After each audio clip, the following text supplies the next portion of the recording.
Uh-oh. No turning back. No, point of no return. Let's see how much skin we can melt off of our bones for whatever the next horror movie project is. Just an infinite cycle of melting and regenerating. That's what life is. Oh man, I'm trying. Oh, that feels like the premise of a horror movie if I've ever heard one. I'm not sure what it would. I feel like I might have just seen something like that before, but I cannot place where it would have been. Like the idea that someone constantly has to grow their skin back. Oh, it reminds me. There was something. Wow, I can't even remember this one too, but uh, somebody once pointed out the idea of turning into a werewolf was actually a really painful process. You have to, feel all of your bones snapping into place to get all those joints right and Oh yeah. extending and all that. And it would have been a really miserable process to actually turn into one. Listen, people think that, werewolfism is such a hot commodity when in reality it would be an extremely painful process. Yeah. Oh, oh. So, Ashley, if you're listening, I we don't know can. if she is. She might be. I've hidden away in my bunker away from her currently. Is it We down should in we the? should, Is it down in the basement with the rest of the honey staff?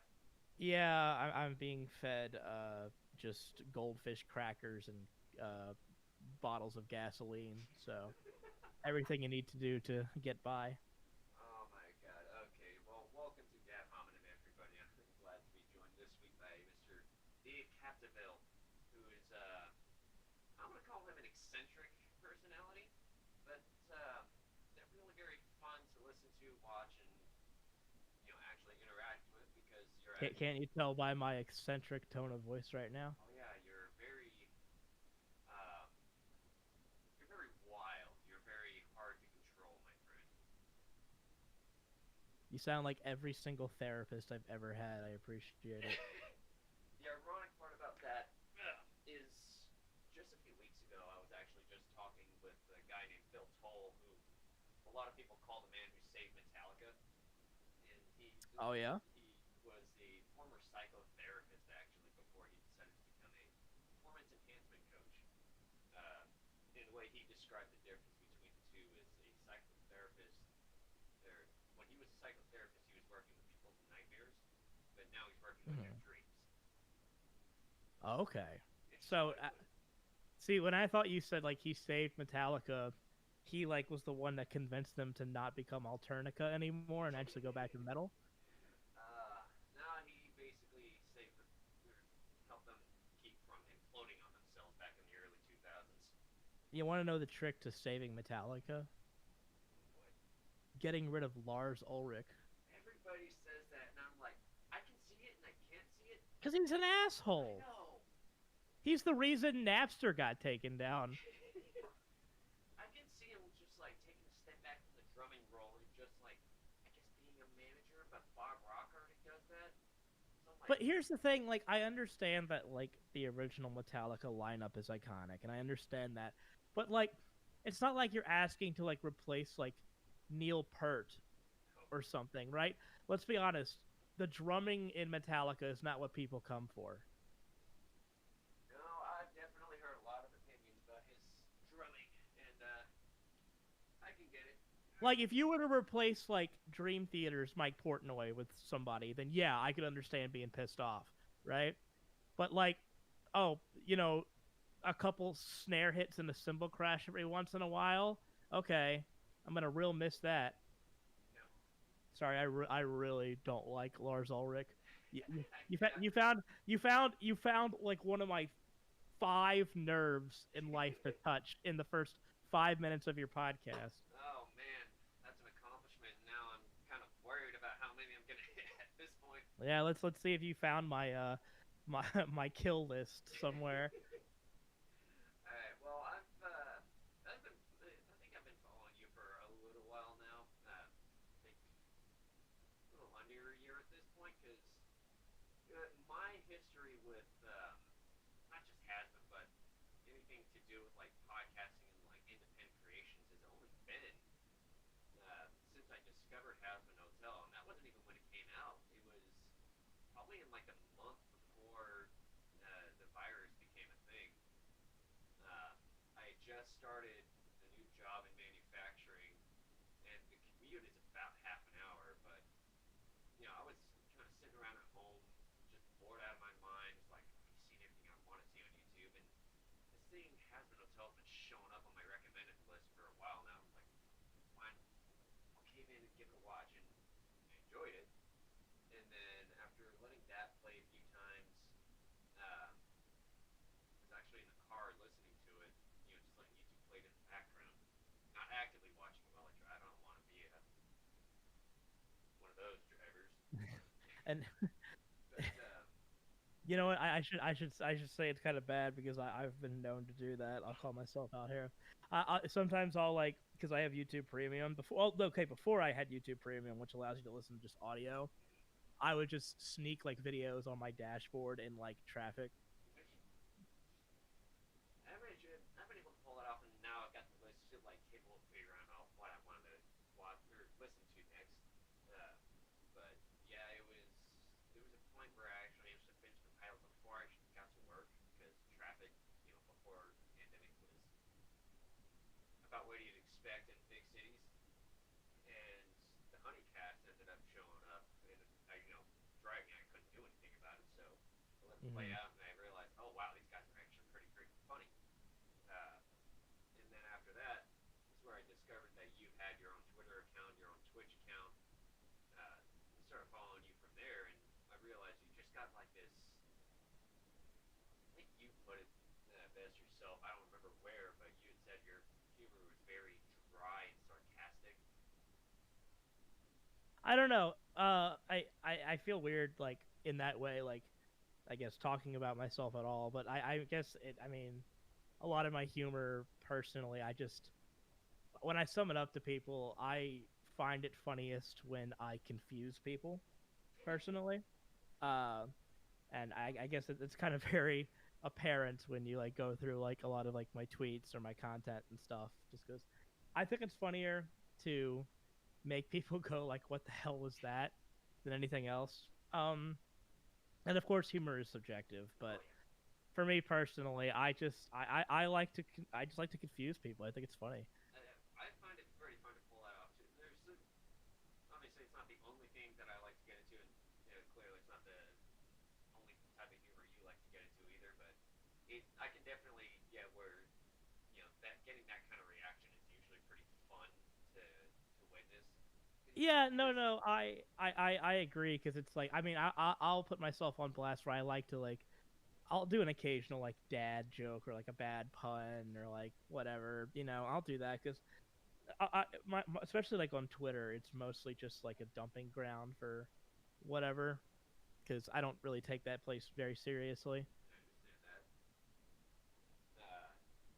It's like just witnessing that type of reaction is usually pretty fun, and then just otherwise, I have seen days of just getting total roners, and it's almost like I'm almost schadenfreude almost.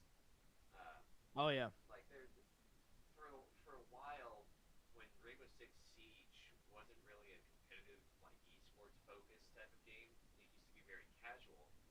And one of my favorite things to do was to drop into casual games online, because a lot of what you did on that game was just bullshit, horse around and just do stupid things with the other players.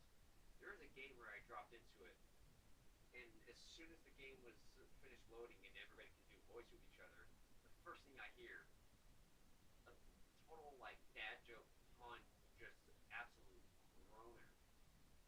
And I'm like, what am I gonna? Oh, I got it. I respond with a pun of my own, and we get like two of the people in the game out of five to leave because they just couldn't stand it anymore.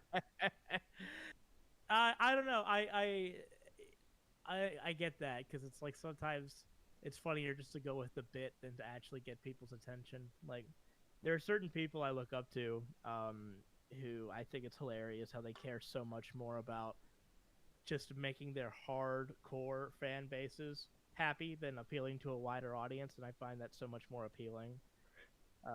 Right? Like I think like people like Rocco Bodie from Mega 64 are geniuses because he'll just like do this like weird like like obscure bits all the time, and it will not appeal to everybody. But all he cares about is just making his hardcore audience laugh, and that's way more. Uh, it's way more appealing to me.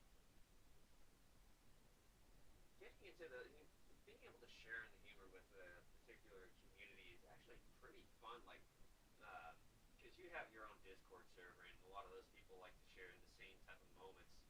Uh, in fact, it was what was that one stream we were talking about earlier? I think it was early last week, wasn't it? Yeah, yeah, I think Yeah. so.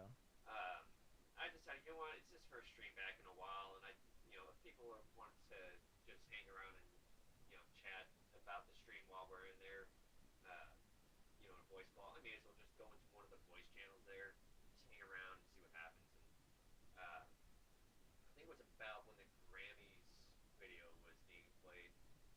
Somebody comes in, and I don't remember exactly what moment it was, but they drop in, and we're all freaking the hell out about one of the big moments that just got this massive reaction from everybody.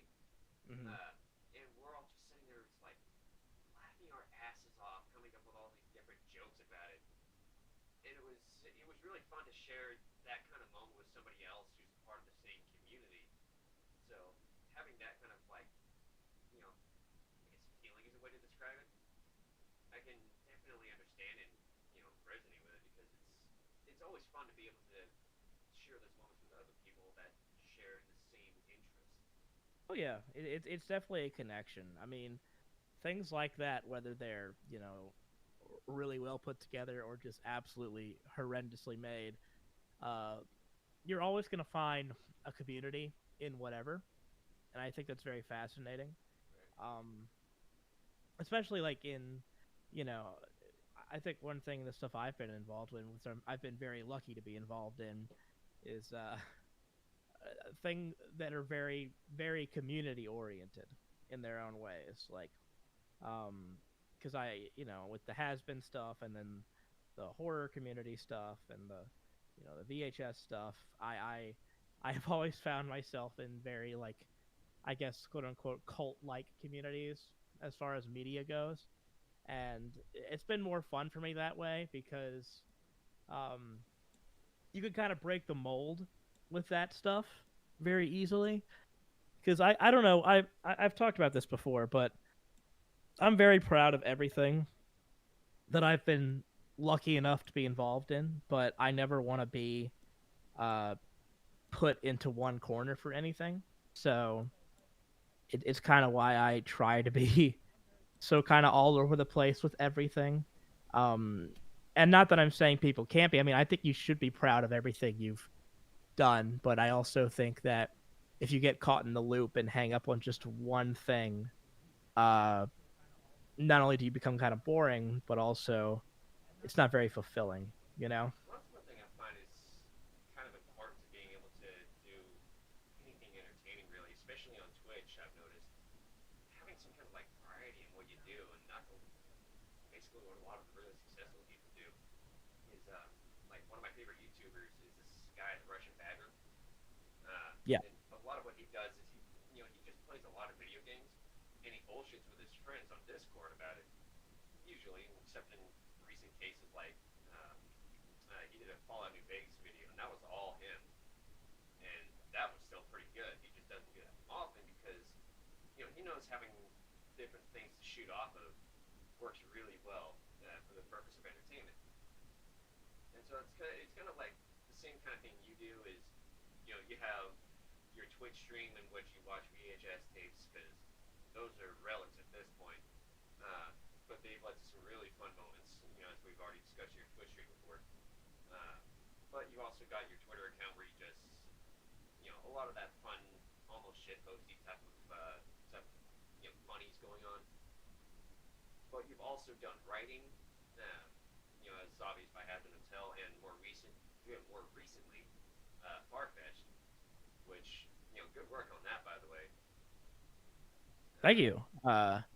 That is taking up most of my time right now, yeah, since we're turning it into a series. that's got to be an interesting thing to be working into is writing and trying to, because a lot of writing isn't just like putting words to a paper for a voice actor to read out loud.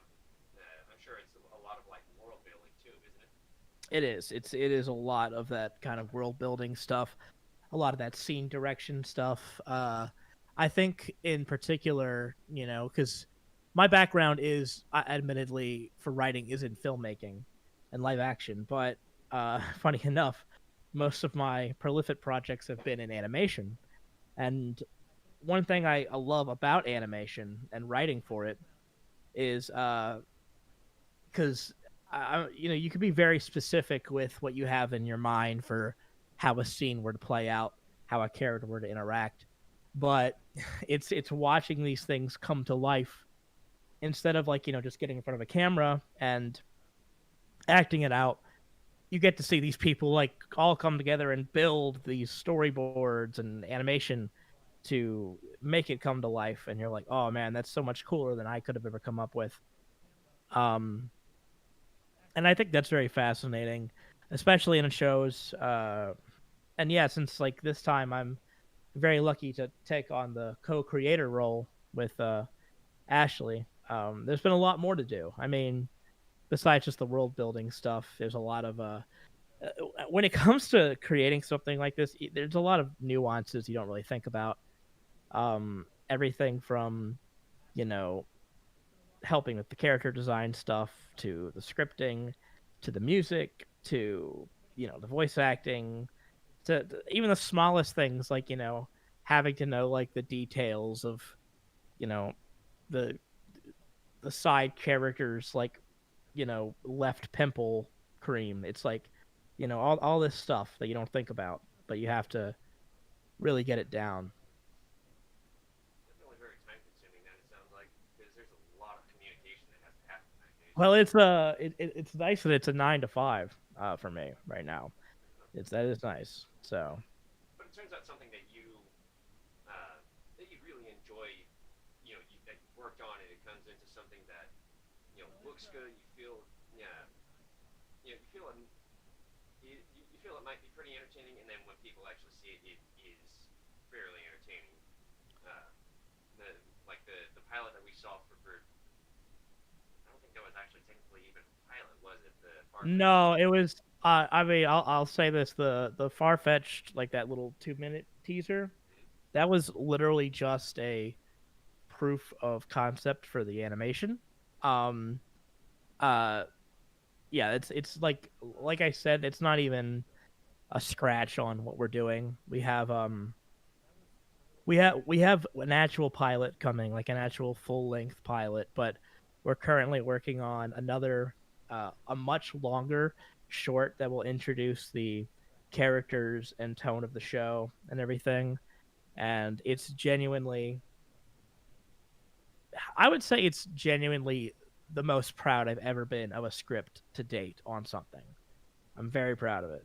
Um, so I'm very excited for that to, and we're in production on that now. So Right. Uh, Now, for anybody who might not actually know the difference, what is the difference between a pilot and a proof of concept?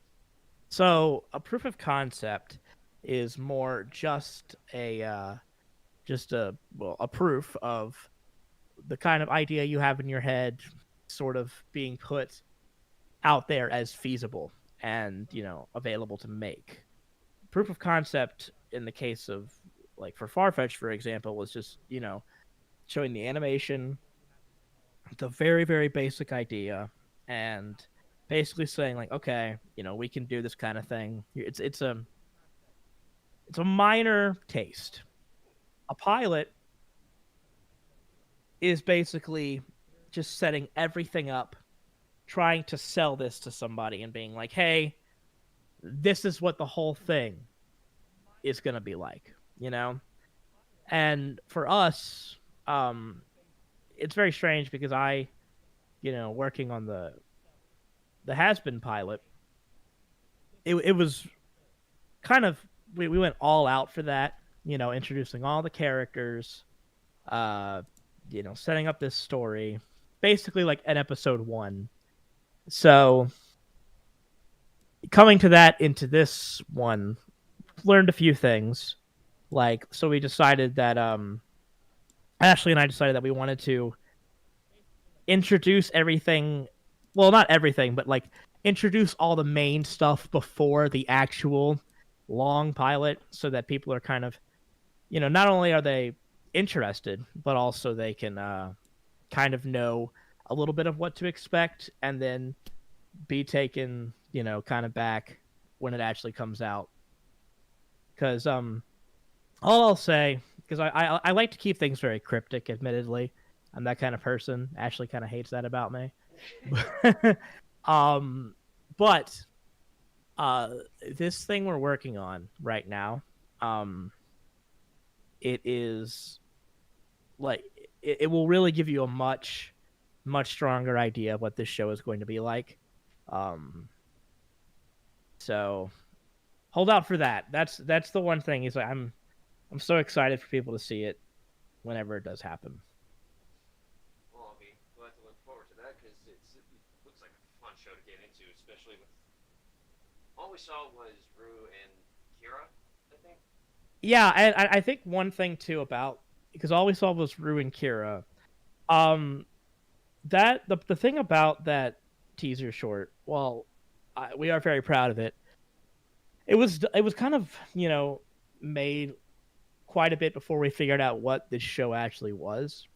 So, while yes, Rue and Kira are still, the main characters, you will see by this next thing kind of, oh, like this is what this show is going to be like. So don't be surprised if there are some differences. I mean, there's going to be a lot more characters, uh, but yeah, it'll be something. That's all I'm going to say. I'm trying. I hate doing it because I don't want to spoil things. No worries. Yeah, but because I want people to be excited. But And I've been making sure my levels are good, and I'm not coming in too loud, am I? no, you're fine for me. Cool. As long as it's going well and everybody else is in, because apparently I've been a little more quiet than I should be. But I'm working on that. I'll make it not. I'm starting to understand the kind of chaos that Ashley deals with when she runs the honeycast, because you got to make sure everything's going right. And I'm sitting here, I'm like, God damn, I gotta make sure everything is set to where it's not disastrous, because some of the episodes I've done here are not all that great because I sound like I'm on the other side of the room from the mic. So, Man, doing stuff like this, yeah, it's tough, especially live. I mean, because so much can go wrong, oh yeah. so easily. Technology, even though it's meant to be your friend, it isn't. So It's yeah. When I've talked with Kennedy, he helped me get a couple. Like I've had RXA elements for a while, but I never knew you could actually integrate it into Streamlabs OBS until he pointed it out to me. I'm like, mhm. okay, that's going to be useful. Um, but yeah, doing podcasts is always interesting. Like, um, a lot of the Honeycast episodes that Ashley's done has been live, but there was a point for a while she was still in, well, still Seattle, I think, uh, that she had to do pre-recorded shows because the internet was just being absolutely unreliable for her. So everything was basically recorded on everybody's end, and I would assume, or I'm assuming everything was recorded on each individual's end, then sent to her or her editor. Yeah, that's exactly right. But now it's, I think she's gone live the last like couple of episodes, and they're fun to, they're always fun to listen to and get that dynamic again. And like I said, it's how I discovered you, and I've started to really grow into the type of humor and content you put out, because it's, like I said, it's really fun to get into. But then I realized, oh, he's doing his own podcast now. And then I listened to that, and you mentioned in one of the episodes that you had actually done another podcast show a while back, and I would assume that this was before the Honeycast was actually a thing. This was before Has Been was a thing. Really? This is that the way I got even started on the internet and met people. I used to do a podcast. It was a comedy podcast about horror movies that I used to do called Recapitate. where I met quite a few of my friends and people I looked up to, and we would just joke around and shoot the shit about a lot of horror movies and stuff. And that's kind of how I got introduced to people. Um, I met quite a few people through that actually,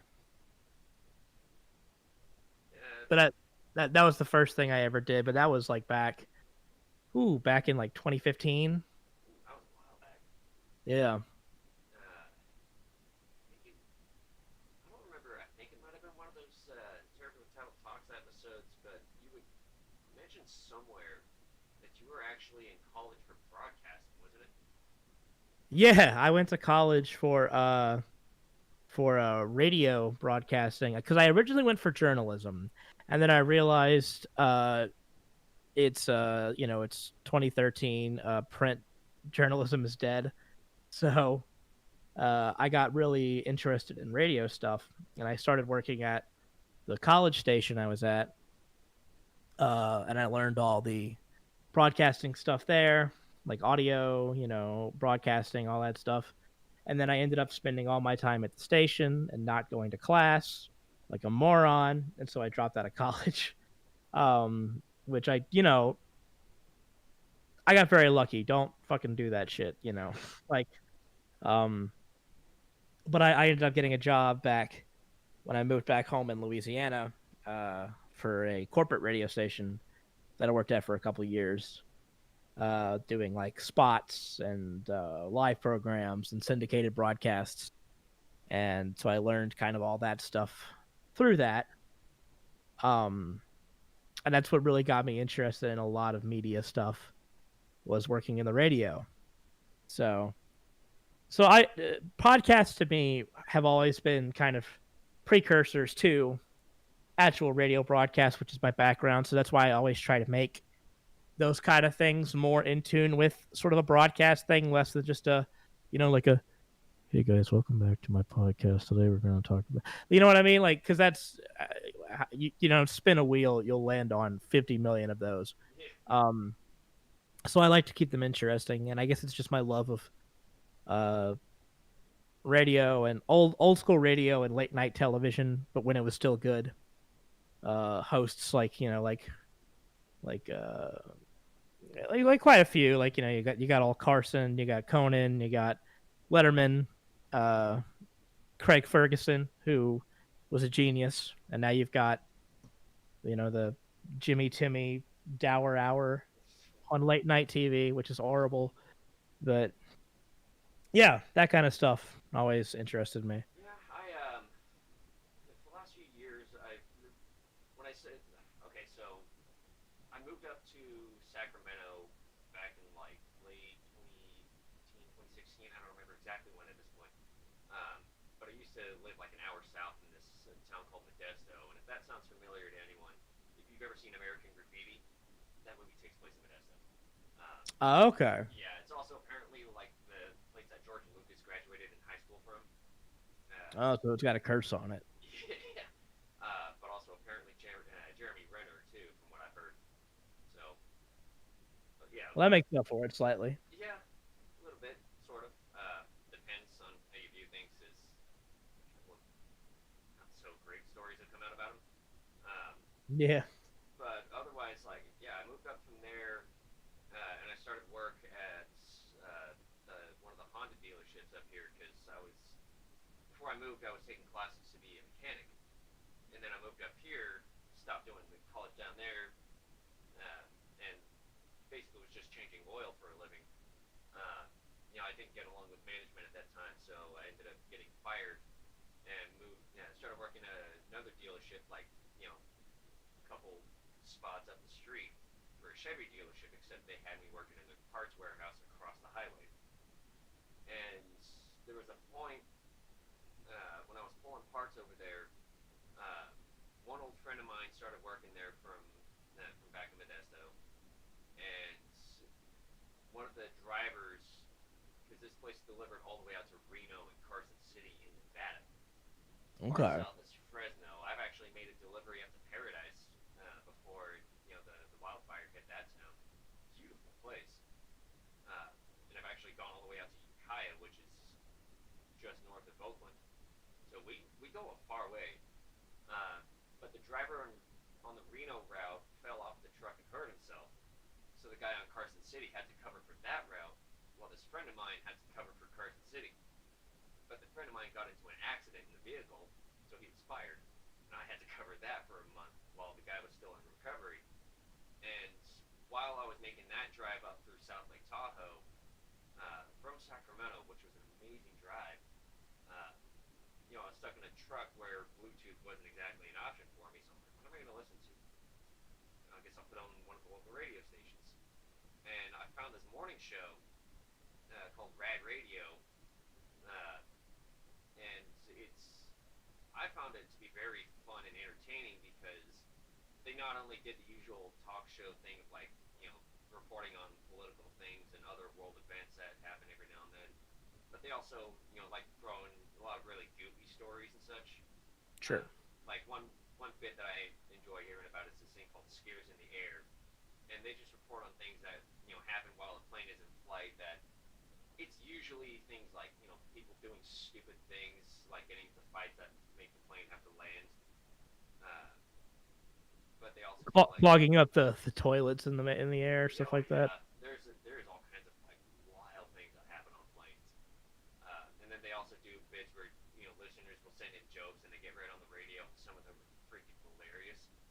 Uh, but it's where I discovered this radio show was basically having no choice but to throw on the radio. Uh, and that led into me discovering how variety leads into a lot of really good entertainment. Uh, and looking around at how to be good on Twitch, it was the same thing. Be entertaining. Be have a lot of variety and interact with your audience. And you do that quite a lot in your own show.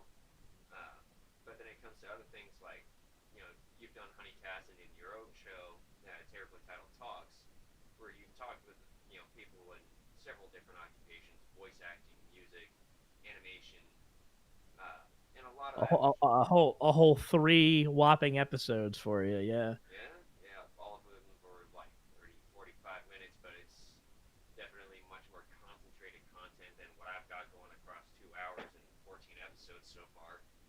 Uh, but I think that speaks a lot about the type of content you get going and how basically how you've learned from those lessons from doing things before to make things that are fun to listen to. What you talked with with your guests, a lot of it was talking a little bit about their work, what they get into, and some of the experiences they've had on their projects. Uh, One thing I found very fun to listen to and learn a lot from was when you talked with Maxwell Adams, who made Billy and Mandy as one of the bigger, well-known shows. Uh, but what was the other show you helped him out with? I think it was like Dead Meat or something like that. Yeah, he had it was a live action puppet film he was making called Dead Meat that I helped him with the practical effects stuff for. Yeah, and you talking with him helped me learn quite a bit actually about how networks tend to operate and interact with each other, and what it's like making independent projects. And I'm a guy who loves to learn. Uh, in fact, you actually dropped into the Discord call for this stream while I was in the middle of watching a video about like superstructure, underwater ships that can carry planes, and that just I was watching that because of my own fascination with mechanics and physics and how these things that seem impossible actually worked. Yeah. So it's always fun to learn, which is the whole point of having this show, is for other people to come onto this show, listen to whoever it is, share their experiences with it, and hopefully they can come away from listening to me bullshitting for an hour and a half with whatever guests, and hopefully they learn something from it. And so having you on here, it's good to learn a lot about like the writing process, what it's like doing podcasting, uh, doing writing, and some of those experiences you've had, you've shared before, but others, I'm actually I actually wonder how the process, as far as your time working on not just Hasbro but Farfetch as well, what the process has been and how long it took uh, to go from sitting down with somebody with a proof of concept to having the just having a pilot. Uh, how long did that take, and how much work went into it to make something that so many people enjoy? Well, with Has Been, Vivian, the creator, she already had these characters for a long time. She had made through her personal art and fan base and stuff. But we kind of came on board, myself and the other writer Ray, he just kind of likes to stay off the internet, which sometimes I don't blame him for. Fair enough. Uh, um, to sort of bring these characters' personalities to life and to put them into a world and figure out the story that would make it work for what this concept was. And through that, I believe the writing process just for the pilot took it was a couple months for just the pilot, but we had also spent a lot of time coming up with stuff for the world bending. Jesus Christ, what am I, Avatar? World planning for the future, uh kind of where we wanted to take this story and the arcs of the characters and the expansion of things that I'm sure will be seen in the A24 show with whatever they decide to do with that. Um, but so a lot of that stuff came into kind of trying to figure out where do you take a bigger concept like this, you know?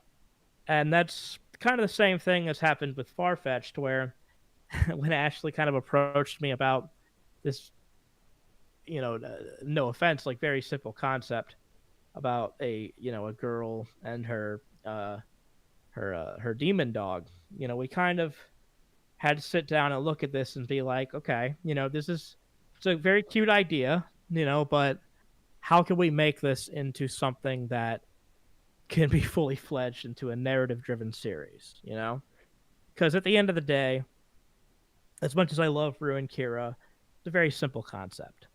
So what we ended up doing was we spent the majority of 2020 locked, inside, as I had gone back to Louisiana for a year to for personal reasons and financial recoupment during a pandemic. We'd spent, and as I worked my 40 to 50 hour a week meat cutting job, I spent a lot of my time with her kind of planning out what we wanted to do with this show. And so we ended up coming up with all these new characters and expanding on concepts and figuring out the tones of things we liked and coming up with ideas for episodes and stuff, to a point where we're like, okay, if we were to go into this thing, full nitro, we know what we'd be doing. So much like with Farfetched and Has Been, both of them were very much kind of sitting down and trying to find the best ways to take premises and make them kind of larger than life in themselves, which is something that, like for Has Been, for instance, like I very much love about that show, is this idea that the concept of hell is nothing. It's not a new concept, obviously. But what that show I think does bring that a lot of people connect with is the idea that in this sort of place, hell is more of a caveat itself for, people like the idea of bad people trying to find a way to redeem themselves, obviously, which was a big part of that show. But also, like, what does it mean to be bad or like a bad person? You know what I mean? Like, at the end of the day, what does that mean? Because you've got like people who will cut giraffe heads off. Like, that's pretty fucked up. But like a lot of these characters, for instance, in Has Been, you meet them and you're like, well, why are they here? And that to me is far more interesting than kind of just a group of terrible people. Like I have shows like that I love. Like I love It's Always Sunny in Philadelphia, how every character is a piece of shit. I love that. Um but you're not looking in It's Always Sunny for any kind of redemption for these characters, you know? That's not what you're looking for there. Well, I think that's one of the important parts of any story is just having some kind of a conflict, and it's not always a direct conflict between characters either. It can always be something like, they're trying to deal with some mistake they've made in the past, or they're trying to deal with something a little more abstract. It's not always, going to be something so direct, but at the same time, there has to be some kind of a struggle for them to have an interesting story. You want something to have a payoff with it. Yeah, no, you have to have somewhere you want to go on this roadmap. I've always said, if you want a little personal Dave Cataville writing tip, which, I understand if you just drop it in the garbage can because it's not worth anything. But um, I always like to write endings first because that way you know where you want to go. It's just you need to figure out how to get there and why you're getting there. Fair enough. I can see how that. Let me tell you straight up, when it comes to writing for me personally, the hardest part is the middle. The ending's easy, the beginning is fun, the middle is a pain in the ass. Because it is just it's a combination of growth and filler. Yeah, I can get that because there's this sort of a book series that I've been writing since I was in middle school, and for a while I've known how it wanted to turn out, and I've already known a few of the ideas that I want to throw in there, but actually figuring out how they, go through that process, how step by step they get to that, final point that I want. That's always been something I've been struggling with to the point where I actually haven't picked up this little series of mine. It's still all written on binder paper. Oh yeah. Yeah, I like I said since middle school, and I've gone back and tried to update a lot of that writing because between the age of like I think it was like I don't remember anymore. I think it was like 12 when I was last in middle school or something, or 13. Uh, but the time between then and me being a week from being 29 now, so much has changed, and a lot of my understanding has changed since then. So I'm like, I look back and read all of that earlier writing, and I'm just like, I really think that actually sounded good. Well, that's normal though, and the fact that you recognize that is good, and that's because it's kind of what you were talking on earlier about.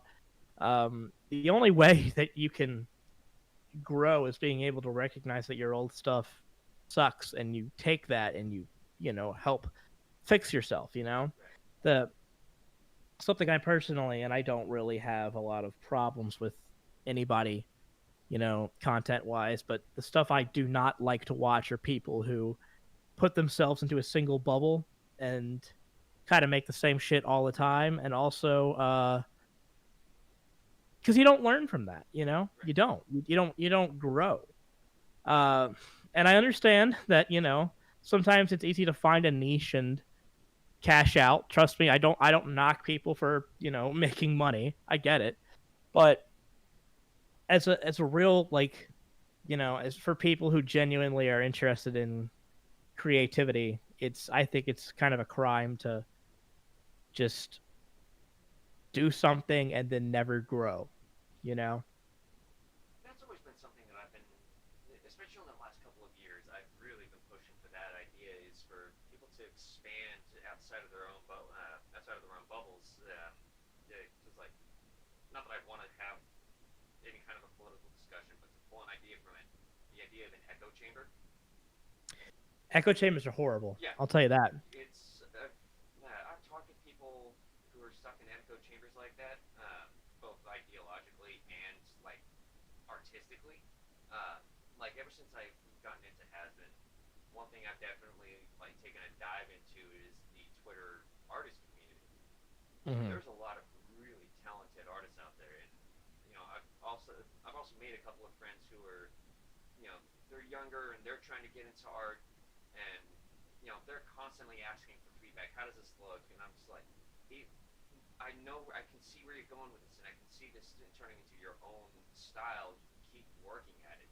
Right. Don't expect it to stop comparing yourself to how these other people do it, because they've had their time to work on it, and they've put in their hours on Well, it. that and while I do think that your constructive criticism is the right way to go about that, I will add that that's not an uncommon thing for people to worry about as Right. far as imitation versus directly copying anything. It is anxiety inducing because like you look at people like I have, everybody has their creative heroes, and I do. Like, I look at people like a good example would be like I look at people like David Lynch, right? Right. Who makes some of the most original shit you'll ever see.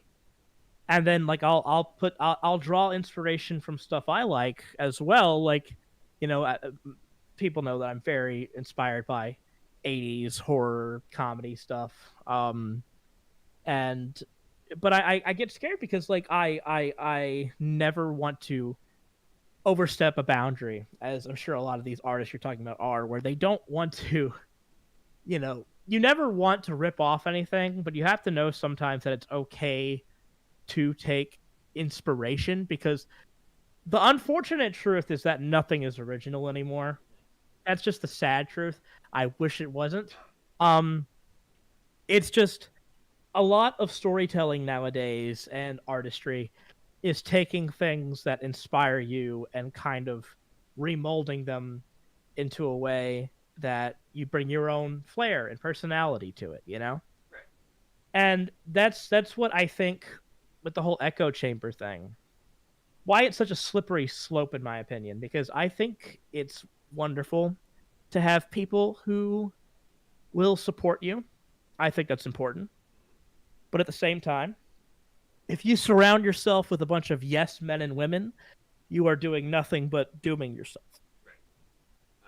Because like a lot of what a lot of what people enjoy about Hasbin so much is how many different ideas or how many different things are in it, and it, what I'm getting at is the pilot is a product of so many different talents putting in their ideas on it, like Perry Graves' music, obviously very entertaining, but it was also Elsie's ability to put that kind of range, which from what I understand was very challenging for her to pull off, but she Yeah. pulled it off. And then like is one part I remember you are particularly proud of is the one of the lines in Alistair's reprise, the I think you said it was the cesspool line in that song. Well, that's we'll chlorinate this cesspool. Yeah. That's more just because cesspool is my all-time favorite word, and I try to sneak it into every project I do. I think it's funny. Um, but it was we'll chlorinate this cesspool with some old redemption flair. I liked that line a lot. Yeah, and it's definitely one of those lines that I've seen it trip people up, but it's still a part of what makes it so entertaining because you're one other voice in that project that you know that contributed to one whole thing that so many people enjoy. Uh, if it was something that was all done completely by one person who had no other source of information to go on, it become a very boring and not very, I guess, productive would be a word to use for it. Uh, Sure. I mean, at the end of the day, with Has Been though, it is uh it is Vivian's show it at is. the end of the day, and while myself and everybody else were very lucky to be a part of it and help bring that vision to life, you know, at the end of the day, it is her thing. It is. So, um, I think it speaks a lot though to the kind of trust she had in so many other people to help out with it, because it easily could have been she would have just surrounded herself with all these other people who would have just gone along with whatever idea she had. Um, like she's mentioned it several times on Twitter, uh, that she cannot stop making anything into a musical. Which I'm sure if she had the chance, she would have turned that whole thing into basically like 20 minutes of music. yeah, and I understand because I'm also a very big musical theater fan myself. I'm very big into Broadway. Um, So a lot of that stuff was super fun to write. Like I said, the songs were the most fun I had writing of the whole thing. But there has to be a balance, and that's one of the things is that like look, anybody who has a vision for something, it's not easy to compromise that vision. I understand. But sometimes you just have to, not only for the feasibility of your project, but just for the the well, it just if you have a really good idea but it doesn't make any sense, then I mean, what can you do with that, right? What would you say were some important lessons that you learned from the development of Hasbin? And I'm sure there's things you've learned from Farfetch as well. Probably my biggest that I am very happy about is learning how to direct, which is one of my favorite things now, being a director. Because I had helped Vivian at the beginning of Has Been directing, because we had done voice casting together for, and then did voice direction, and so I had kind of taken learning how to properly cast and understand these characters and direct people, and through writing and stuff like figuring out scene direction and blocking and stuff. And so I've taken that into Far-Fetched, and I have a much firmer grasp on that, because these are things like um, Ashley, who is been nothing but a blessing to work with, is still kind of new with some of these more writing and director based things. So I've been able to kind of like help her understand those things while also growing my own ability with it, which I love. I mean, I've kind of figured out that I genuinely love directing. So I would say that's a big one. I would also say uh, communication is so important for anybody who is going to make some kind of thing on a scale. Like you really like, because you see, and it's so sad how often you see nowadays like things just implode because of uh, behind the scenes drama or miscommunication or unfortunate acts of abuse, etc. And it's like, and there's never a clear, way to solve anything like that. But the easiest one I can give to you is just communicate with your team. Like, people are all humans. We're all walking sacks of organs. You know what I mean? It's like, at the end of the day, if we have problems or troubles or issues, or another synonym for the same word because I'm redundant, just talk about them. Just be honest. Like, and things will happen. Like, I'm very lucky that the people I have worked with throughout my career have all been, for the most part, wonderful people, very easy to get along with, extremely talented. But everybody has things that happen. Like, I mean, I remember, to be personal, I remember one day during a writing call for the Has Been pilot, with Vivian Ray and we were just working on writing a scene, and I just got a call that my grandmother just up and died. And I just, I went silent for like 20 minutes. And then it's like, "Are you all right?" And I'm like, I hate to do this, but I gotta go because my grandmother passed away. And yeah, and it's just like, and it was weird because like I, for no other reason than I cared so much about the project, I didn't want to kind of be like, well, shit, I gotta go. You know what I mean? But you have to be open about that kind of stuff, or else, that's how things get derailed. If I had just shut my mouth and not said anything, that would have built up. And that's how, and I mean this genuinely to people of whether you're an artist or an actor or a writer, a musician. I don't know, if you're a freaking plumber, for Christ's sakes, like, be vocal about these things that, if you take issue with things, or you're worried, or you need help, just like speak up. Right. And if you have a good a decent, I shouldn't say good, if you have a decent person running the show, they will listen, Right. and Uh, that's what's important. I've been through a couple of these sort of similar situations myself. Uh, uh, One of the big things, I just run a D&D game last night. That group has not always been so like silky smooth in terms of how we've operated and communicated and all that. And there's been times where we've had some big conflicts come up for various reasons, and it just I've seen it almost make the group collapse completely. But the thing that was important was being willing to go up uh, and just talk it out with them. Yeah, this is one of the things I talked about with Phil Toll a while back was dealing, yeah, just being open and communicating about something. I don't think it even has to be specifically about a conflict, but just stating, uh, being upfront and honest with somebody about something that's going on, especially something important, helps out a lot.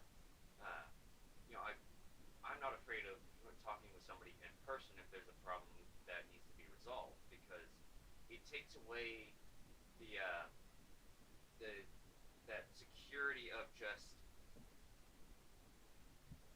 the the how could I define it, the barrier of the computer screen.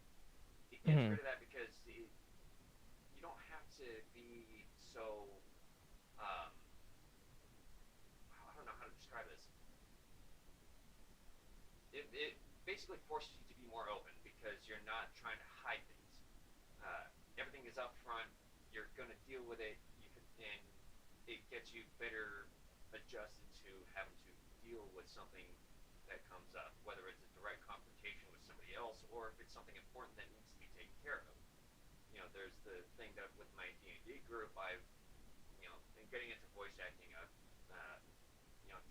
tried getting into other projects, and then there was once where I don't feel too great about how I responded is after I get into it, they suddenly decide, I'm not going to do this anymore, but failed to let me or other people know. And so when I asked them, hey, where are we at with this? They said, I gave up on that a long time ago. And I was just like, you couldn't bother to just like even put a general announcement with this when we're all in this group because I was really looking forward to this. And for me, it was that lack of communication more than just deciding not to do it because I can understand not wanting to do something anyway. But not letting somebody know, for me at least, is basically kind of like just for me, it's on the same level as insulting almost. It may be a bit irrational, Yeah. but it didn't sit well with me. So Right. I may not have responded as well as I should have. Uh, and it sits with me, and I continue to think about it. But you know, having that communication is very important for people, especially if they're going to be able to make the correct decisions about something, so that you know whether it's that project or another future one or another related one, whatever the case, it's still important to let them know. Yeah, of course. No, that communication is really is key. Yeah, it gets difficult to. I understand it's difficult to want to communicate things like that. In fact, I was talking with somebody earlier today about they wanted to do something with their sister. And they're just afraid of inconveniencing them. Where all you got to do is just ask them, hey, is there a time that works for you? Because I really like to do this thing with you. It's better to ask and get. I don't think it'll work out anytime soon. Than just letting yourself worry so much about am I worth their time? Right. Because that'll just that can be damaging to you over time for a while. Yeah. No, I get that a lot, honestly. I really do. I struggle with I have this very strange struggle where I deal with two sides of an imposter syndrome coin Mm, where I get imposter syndrome for the things I've done, but I also get the feeling like you are not important enough to get imposter syndrome. So I deal with those clashing with each other, so that's a lot of fun. I don't think I've dealt with an imposter syndrome thing yet, but I've also only been doing this voice acting thing for like 7, 8 months now, somewhere around there. Yeah. So I it, mean, I don't wish it on you. I don't, but it's a normal thing to experience, I do believe. So, I think experiencing it will be important because it can teach me a lot about like where I'm headed and basically the kind of internal dialogue I have with myself. yeah. But talking with other people about it, I think, will be the important part, rather than just sitting and mulling over my own, self doubts and all that. The way I get through it, and I don't mean to, set off anybody's existential alarms or anything, but genuinely, if I ever feel like I'm like I don't deserve where I'm at or, whatever, I will tell myself you're just to theme with this show, you were just a skeleton with meat over it. You got maybe 80 years, and so does everybody else. So just do what you got to do. Like nobody is better than anybody else in that sense. Right. So I think that could be a good segue into some of these questions that I managed to gather for you from, basically asking for, because it is sort of a Q and A, and people have submitted questions. I guess one good way to segue off of that will be from Shade the Spooky Boy. Tag here. Vanport the Clan on Twitter is asking, will you be attending your own funeral? no, I have no plans for that. I have no plans to mourn the loss of Dave Capdeville in any capacity. I don't agree with his position. I don't agree with the position they put him in the tomb with. So Uh, I don't know why he requested to be planking. Should have been lying face up. uh, and then we've got Rosie or the Rosie Rocker. Rosie the Riveter. uh, but Rosie is asking, why did you choose writing? What inspired you to go? Yes, this is what I want to do, and this is what I love. I don't mean to this to sound like to not give you an answer, but I don't think I ever did choose writing. Writing has just been one of the easiest ways for me to tell the insane stories and jokes that are in my head. Um, and it's just always something I've just been curious and just I have to get it out. I've always had to get it out, so just putting it down on paper. It's just what led to that. Because and I'm not in any way sort of an arrogant statement, but I've always wanted to be, and I've always tried to be more of a kind of a jack of all trades with everything. So writing is just one of those things that is kind of the basis for everything I try to do. So it's kind of the skill that I just try to hone my best at because I've always thought I'm a better idea person than a writer, but I mean, I don't know. I can't tell you. I'm not very good at judging my own skills on anything. I just know it's worked so far. That's all I can say. Fair enough. Uh, yeah, I guess that's one way I can go into asking another question. Is I guess let's get a little bit of context on where all of this kind of started. Like, where are you? Like, where are you from? Where did you come from? And how did you get to where you're at now? And what do you think you've learned from all those places you've been? Well, I was born out of an egg sac. Um I was planted in the ground for 9 months, watered daily, and no, I'm actually from Baton Rouge, Louisiana, the deep South. Um, I I went to Catholic elementary, middle, and high school, um, and it turned out the way I did, so that should not be a surprise. That I'm fucked up in the head, but I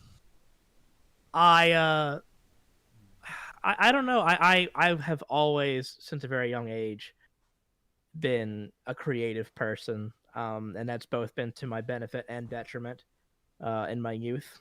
Um, I was the type when I was younger to I would constantly take my mom's uh camcorder, or Panasonic, and I would constantly borrow it to shoot little movies with my friends in the neighborhood.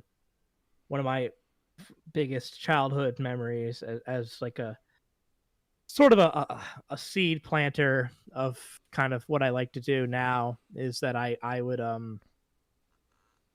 we had tried to make this little horror movie in the woods in my neighborhood when I was a kid. That we took my mom's camera and basically we put my friend in this like knockoff Halloween store Phantom of the Opera mask, and we were shooting like running through the woods and tripping over stuff, and like we had like a scene where like one of the kids in my neighborhood shot the villain with like his airsoft gun, and we just you could clearly see me like spraying the ketchup bottle on him from behind the camera, you know, all on glorious 4x3 VHS.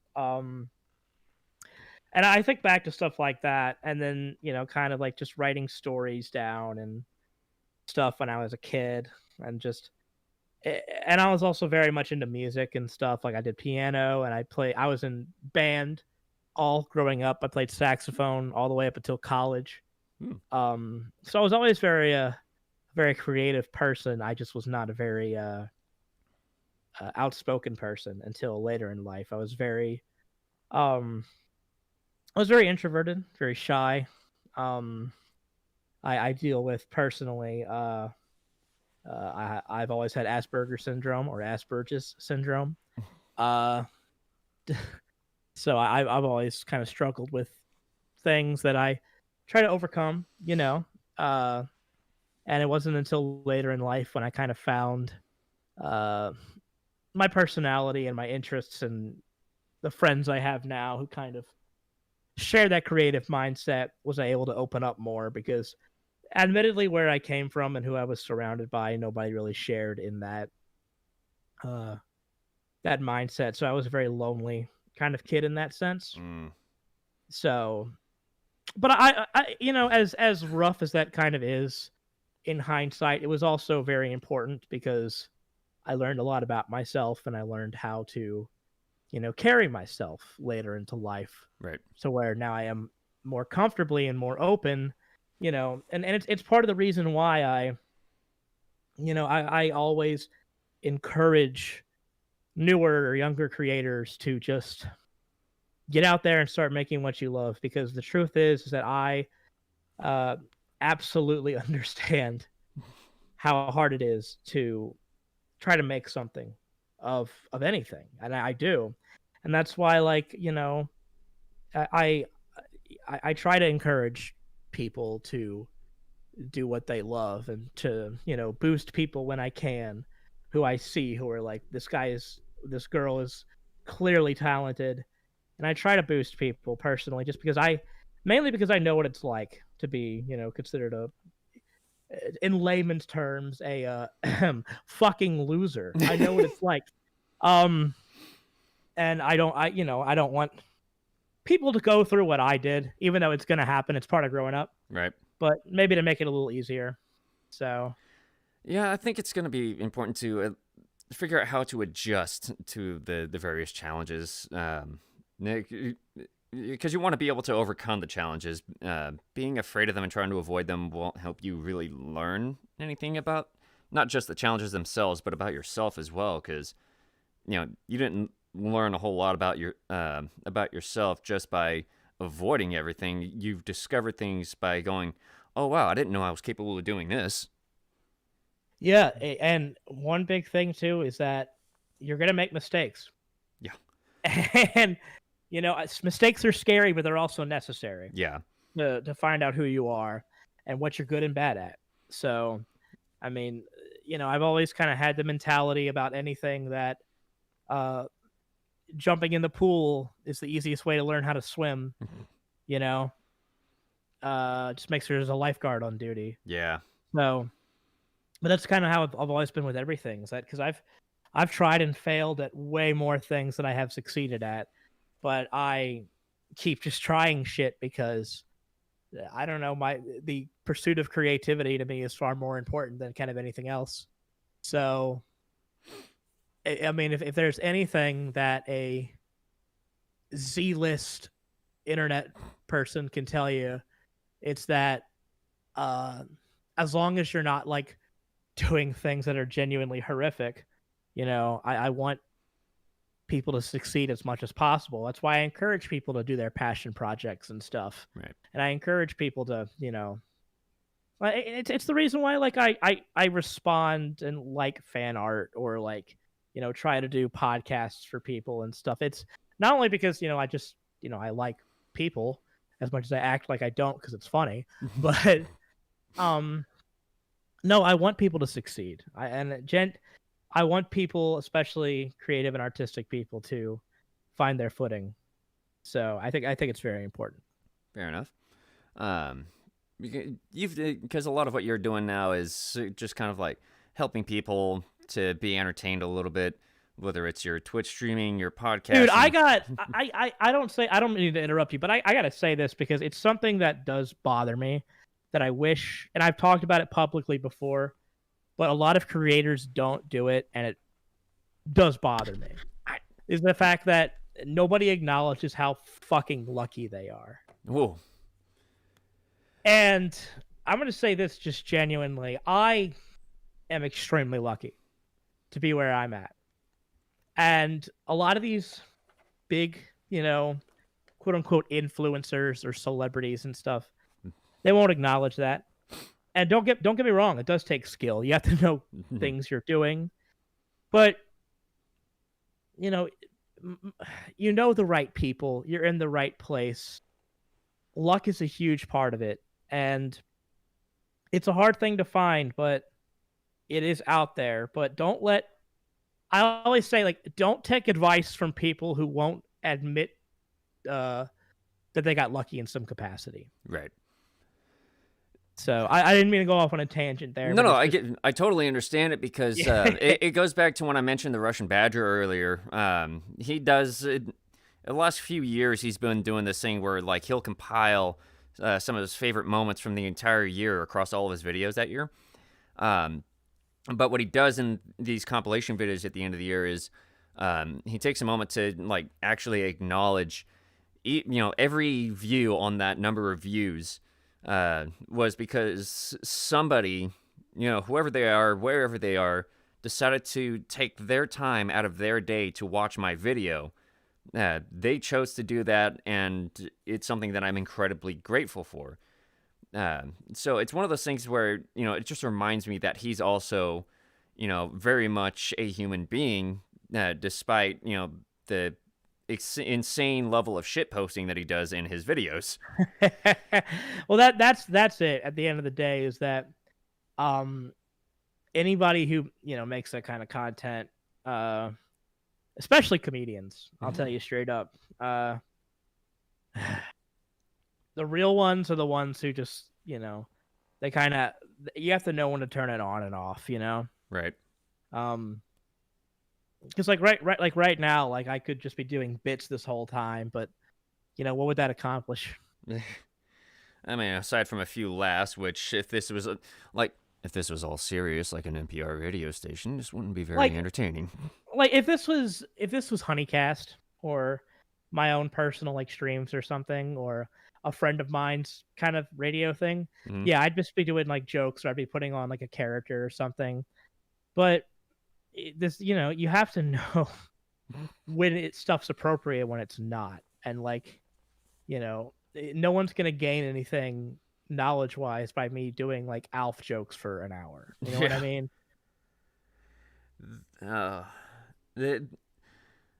There's definitely so much to be gained from listening to things like that. Like,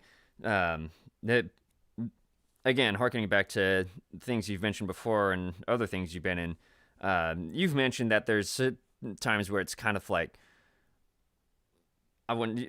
maybe not really a bad idea, but it certainly has its own problems of having, a Twitter account where you're always posting such dry humor, where it's like, it's tough for people to take you seriously sometimes because they think you're joking. when you're Yeah, not. it Um, does happen. and I've asked this question before of other people who do that kind of thing before, like Stamper. Um, it's it does become difficult for people to take you seriously all the time, even though you are being serious with them. You just got to kind of be clear about it sometimes, I guess, depending on who you are and how much you do it. Well, Uh, here's the thing: is that I understand too that not everybody can read sarcasm, and I do understand that. I know some people struggle with that. Um, but for the most part, most people do get when I'm joking and when I'm serious. Like it's never really been that much of an issue for me. Uh, in fact, funny enough, the times where I say probably the most absurdist things, usually about like some body part or something, is when people are like, "Is he serious?" Which to me is kind of crazy because like it is the most absurdist thing that I could do. Um, but like I said, some people they just unfortunately they cannot digest sarcasm, and I would never hold that against anybody. But it's just like personally, it's hard for me to understand because my humor is so based in sarcasm and absurdism. right. Um, but if somebody was to tell me like oh I don't get it, I'm like I understand, like I do. Uh, I don't know. I don't know. I feel like if something else, like I don't want to just keep doing minor rants on your program, but like Nah. something that like bothers me is that the people I follow and the people I enjoy are the ones who are just consistently true to what makes them laugh and what they enjoy. And it's like I'll see like these big time creators who like once they blow up, like don't get me wrong, I understand if you like start blowing up and you want to use Twitter less, I don't blame you. Twitter is a cesspool, and I No. understand. But they'll start just doing this like super easy, uh, like appropriate for everybody humor. And I'm not saying like, because I'm not really a fan of like, I mean I don't mind like I'm not really an offensive humor kind of person. I don't really like it, but like, um, I mean more, and then they'll just like what I mean. They'll just like post like smiley faces or stuff. You know what I'm talking about? Right. Like they don't try anymore. And to me, that's bad because it means like, okay, so you're successful, so you're just gonna stop trying. When it should be, no, you're successful. How do I get better? Because like Yeah, I can see that. I do something that I'll admit that probably is, and you'll probably tell me to my face, Ark, that it's a terrible thing to do.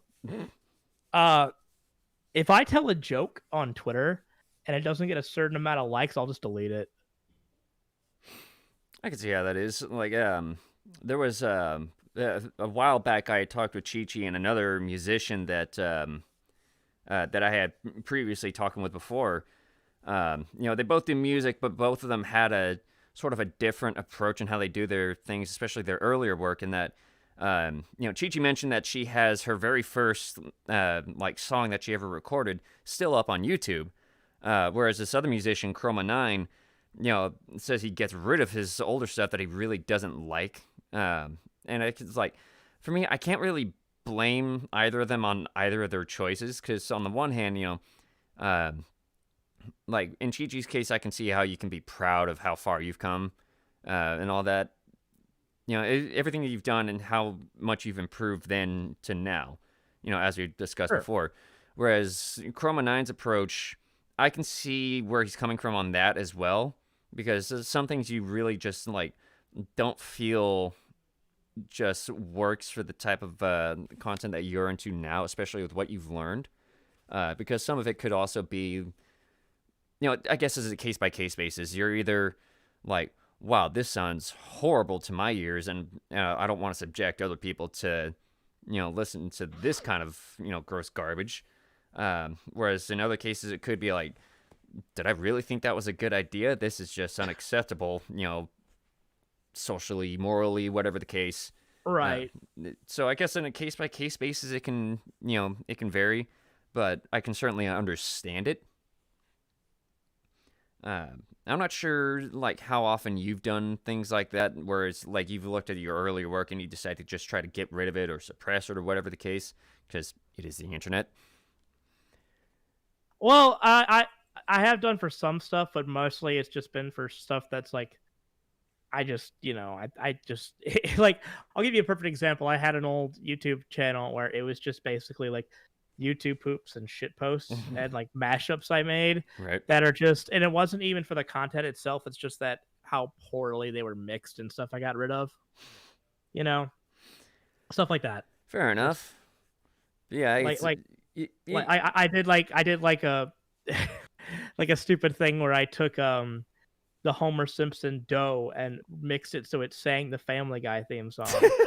And now I'm looking at them like I would never remotely find this funny. Like now, because I hate Family Guy, but like, so I just was like, just get this off my channel. like, uh like I would love to be able to pull that off, but unfortunately I haven't had the sense to just record the episodes I've done so far and just like put it back together with my volume up so people can actually hear me, as I've only figured out what I was doing wrong this whole time with this stream is that apparently it was set to my headset mic, which is still on my computer desk, whereas the condenser mic I use for this is set up in a corner of my room, almost opposite of the room from my desk.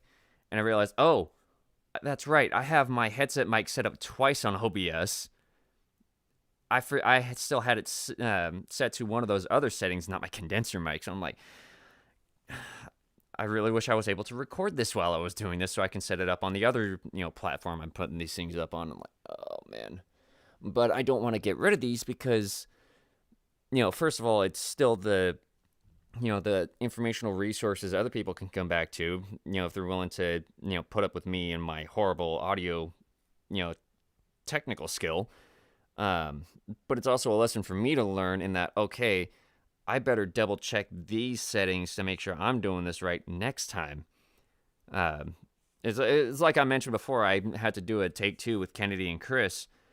And, that second time I made double sure that everything was set so that, things weren't coming in so wrong, so that it can actually work the next time I did it with them.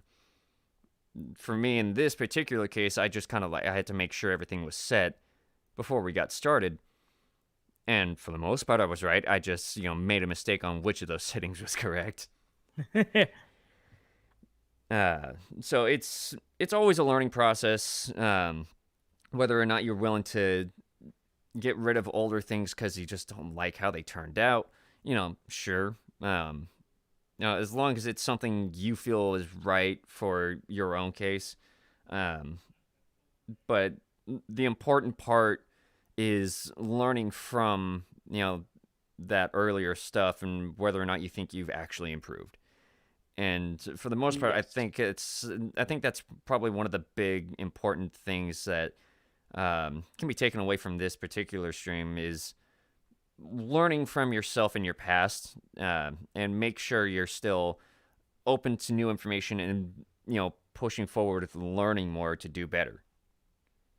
And that's how you should go about yourself. Yeah. Because like with your case, with how much you've moved, from what I understand, because you've moved from Louisiana to California to Louisiana Right. and back to California. Yeah. Unless I'm missing any steps in there. No, you got it. It's that. Were any of those flights, or was it only this last move that was by drive? No, every one of them was driving. Oh God. Oh, I am so sorry. Hey, you know what? It has logged some miles in my Hyundai Tucson. So I feel like that's enough like driving hours and miles for you to be like a professional Class A trucker. you know what's funny is that I thought about that, about how just I'm kind of desensitized to long road trips now. Because like, so the first time I did it with my mother. I drove out, and then when I moved back home, she met up with me and went back. Right. This time when I moved out here, this time I did it completely on my own. Mm. And honestly, I just put on my favorite podcast, called some of my friends, stopped at a couple gas stations, and I was fine. So I think I just broke myself mentally into thinking that, oh, this is normal. Like, it's okay to be on the road for 30 hours. Oh man, the kind of gas stations you must have seen, like through Louisiana and Texas. I would assume you drove through Arizona, or did you go through Nevada? Arizona, New Mexico, California. Uh, the longest drive I've made to date was for a Magic the Gathering Grand Prix tournament in Vegas, and Oh, yeah. I was still living in Sacramento at the time. But it's only an hour difference between here and Modesto, where I used to live, where I had to stop to pick up a friend of mine, because a few of us from Modesto were also going there. He just decided to rely on me for a ride, while the other two, went in their own car. And I decided, you know what? I'm not gonna make the drive to Vegas just to be dead tired by the time we arrive and not do anything in the Vegas night, because that's not fun. Right. I took off, I think, immediately after work that night. Or I went home and napped for a few hours and took off at like 9 or 10 that night, picked him up in Modesto and filled up there, and made the drive from there to Vegas, making only one stop in, I think it was Bakersfield, off the, what was it, the Tehachapi Pass Road? I don't remember what it was called. But that was like the only stop we made for, a bathroom break and to get something to munch on. But that's the farthest I've gone in terms of driving, because I've made a couple of trips to LA before, and that was also kind of exhausting. In fact, I think I actually blew the head gasket in my car on one of those trips. Yeah, because I didn't figure out how to set to a lower gear going uphill through the Grapevine. And oh man, that was rough. Not to mention, in that trip we had set up an Airbnb, but we show up at the house, and this guy from across the street shows up while we're waiting for the guy to come out, and he says, like, "Can I help you guys?" "Yeah, we're here to rent a room from this house." He goes into the house. He wasn't looking too pleased. He and the guy we're supposed to meet come out of the house. They're yelling at each other, and they go back inside. We can vaguely hear a little bit more yelling, but the guy comes out and hands us our money back in cash, and he's like, "I actually don't have the authority to rent you this room." Okay. So we're basically put in emergency mode for the next hour, trying to figure out a place to stay, and we find this motor lodge that's like, a 10, 20-minute walk away from the Staples Center, where the tournament was being held. And we were lucky it was within, that budget of what we had for the room, because we had to budget ourselves for the rest of, like, spending money in gas, which by the time we had gotten there, that car was completely out of gas. It was like, it barely had enough money, gas in it to get to the next gas station. So that was definitely an interesting learning experience. And that's, don't trust Airbnb anymore. I never have, so No. I understand. But that trip was also just exhausting, as it was the next time. I wasn't even driving, but we went to LA to the port because we took a cruise to Mexico at some point a couple years ago. Also exhausting. But Vegas, that was miserable because that same car didn't have working AC.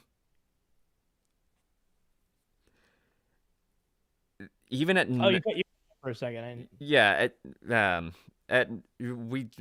drive to Vegas was miserable even at night because the car didn't have AC. Oh God. Oh yeah, and even at night, Aye. even at night, that was still like pretty freaking warm with the windows open, and at the time there was work being done on one of the main roads between the Bakersfield and Vegas, or Barstow, or whatever the road was, or whatever the town was. So we got stuck in that traffic for like a good half an hour, and that was fine at night. It was okay, tolerable, but that was leaving, I think it was like Friday night or Thursday night, I don't remember, but Yeah. on the way back, we decided to leave at like 2 p.m. on Sunday. Again, in a car with no AC.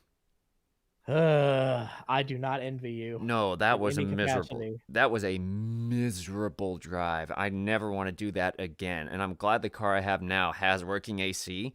I just got to figure out the coolant issue that's going on with it. Yeah.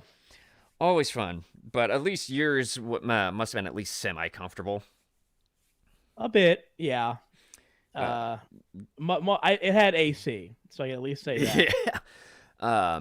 A friend of mine from another D&D group made a drive from, I think he said it was like Montana or something like that, and he says the only reason he was able to make that drive was because of bucket seats. And I'm like, I can Bucket understand seats. that. It's basically like if you've seen like race car seats where it's like Oh yeah, almost yeah, yeah. I got you. those are apparently really comfortable, especially for long distance drives, from what I understand. I thought you were gonna tell me that like they had buckets implemented in front of it, so you didn't have to do rest stops.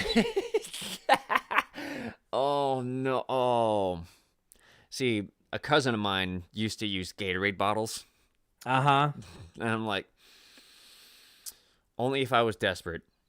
Yeah, Otherwise, I'd be. especially if they were lemon lime Gatorade, would have been a real problem. Oh no! Oh God, no! Pulled an old punked on some unsuspecting victim. I haven't gotten quite that bad before, but there was a day playing D&D in another campaign. There was these water bottles, but the guy who was running it did dip, like the Oh yeah, yeah, tobacco yeah. dip. So he used one of Uh-huh. he emptied his water bottle, drinking it, and then he used the empty bottle for his dip. And I wasn't paying attention at this one point because I went and reached for my water bottle, grabbed his by mistake, his dip bottle. And the only reason I didn't drink it is because everybody was giving me this weird look like, what are you doing? And it made me stop noticing all their looks. And I'm like, what are you all looking at? Oh, And then you were like, "Oh no." I was like, I'm glad they did such an obvious sign. Otherwise, they would have been like, again, total schadenfreude watching me in that absolutely disgusted reaction of realizing, oh, I just drank his dip. Oh, that would have been so bad. Ooh. It's one of those things. So, if you're going to take away from that experience, folks, pay attention to your surroundings. Yeah, please do. Yeah. I've told that story before about how my roommate threw up in my Smoothie King cup without me knowing, and Oh. I accidentally I drank from it because he basically put the top back on it for some unknown reason. Mm. And yeah, that was a wonderful morning. I had to brush my teeth several times. Oh. Oh, that's. Oh my God, that's nasty. Mm-hmm. See, I remember you've also told a story of something about about an edible while you were cleaning a house. I think this is when you were still with Viv. I have funny enough, I have two edible stories from that house. Ooh. Um so that one, I'll tell them both very quickly. That one, we had a party one night. I believe it was when the Invader Zim Into the Florpus film had come out. We had a big group of friends at the house. We had all together for a watch party, right? Right. And someone, genuinely, I do not know who. I'm not trying to hide the identity. I don't know who left them. I had woken up the next morning because I'm a little bit of a neat freak. So I woke up and I started cleaning up the food and beer bottles and such. And when I was about finished, I had noticed that there were some candy peach rings on the table. And I'm like, you know what? I cleaned this place up. I earned a couple peach rings. Why not? So I pop one in. I'm like, oh, it's a little weird, but whatever. And as I'm chewing the second one, I noticed that it says that they were edibles, and I hadn't noticed that. And so I just messaged Viv and Amin, my roommates, and I just said, I just fucked myself, basically. And so I just spent the next 6 hours sitting on the couch watching TV, destroyed my day. Oh. The only time I've tried edibles was playing a game of D&D, and somebody made pizza, but the edible part was the sauce. And Oh no. Yeah, and that one slice of it was like the size of a slice of a personal pizza at like a Mountain Mike's or something. But that had taken me out for that. Oh, that night. that'll do it because Yeah. it's baked into the itself. Yeah, that'll do it. From the bad one for me was it was actually the night Has Been hit the internet. We had a big party, Ooh. because it's like, oh, the thing's out, right? Well, someone this time I know who, but I will not say who. Uh, they had given me as a like Dave, I'm super proud of you. This is for you. They gave me a edible gummy that was about the size of a pink school eraser, if you know what I'm talking about. Yeah. Like one of those big cubes. Um, and I, like a moron, ate the whole thing at once Ooh. because I was already a little tipsy, admittedly, but I was also, and now, so this is the problem here. Um, Number one, do not eat an entire giant edible gummy right at once. Right. Number two, especially don't do it when you are like on the verge of an anxiety attack because the project you worked on for 2 years is about to be released to the world. Oh. Because I was already like super nervous around everybody that night. Like Hasbin was coming out, right? I was already a wreck. Then I took that. I still remember I was talking with my good friend Riley on the couch, and I remember exactly what we were doing. We were sitting on the couch, and we were talking about the new Twin Peaks season, The Return. Mhm. And I was right in the middle of we were talking about like, yeah, and it was so awesome, like when Nine Inch Nails showed, and it just hit me like a truck. My entire body went cold. I started shaking uncontrollably and looked Riley right in the eyes. He said, "Dave, what's wrong?" I said, "I think I'm going to die." Shit. I thought I was having a heart attack. What had happened was, this is how bad it was. I had basically 2 panic attacks simultaneously, one from the edible and one from the anxiety of the show coming out. Oh. So what happened was my Riley and my friend Serval, they took me upstairs to my room and I went into my bed. They stayed with me for an hour while I shook and ranted uncontrollably and had this horrible panic attack. And then when I started to finally calm down, they drove me to McDonald's. I got 3 McChickens and then I passed out. Jesus. I was still high the next morning. Damn. So yeah, word of advice: if you're gonna, weed is fun. Weed can be fun, of course, if you're of age. But if you do it responsibly. I learned the hard way, but it was also it was the worst part because it was like I said, it was a combination of like the bad high would have been rough enough, but combined with already like panic from the show coming out, oh, it was just really bad. Oh man. Oh. Like I was genuinely, if you've ever had a panic attack, you know how you constantly go back and forth feeling like, oh, am I dying or whatever? I think I've had a close experience once, somewhat recently. Yeah. If you've had that, imagine that, but the entire time you're like convinced that this is it. No, I haven't gotten. I don't think I've gotten that close. I think the closest I've gotten was after I had started this job. A lot of what I do is cutting like iron jack shafts because we make fire and smoke dampers. It relies on a rod that twists, vents around and all that. But I have to put a retainer ring on the end of one of these things, and some of them can get long. I did not put up a necessary support for one of these longer ones. And I just had to, I decided it was a good idea to use one hand to hold it against these rollers that help it stay in place to put the retainer ring in. Because I have to take a hammer and, smack the other end to put the retainer ring in. But above those wheels was this, like, retainer clip that folds over and holds the thing down against the wheels. Mm-hmm. It was, like, taken apart or something like that for whatever reason.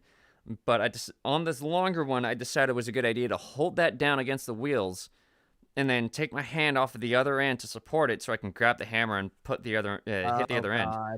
So it pulled my hand up with the jack shaft because of the weight that was hanging over the edge with no support.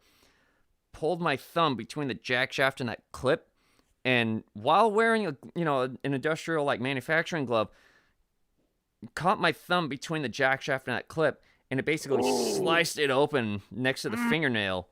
That's rough. Now, it wasn't bleeding, especially bad, but I had to, by protocol of that facility, I had to go and let a supervisor know so we can get it cleaned up and Right, stop the right. bleeding.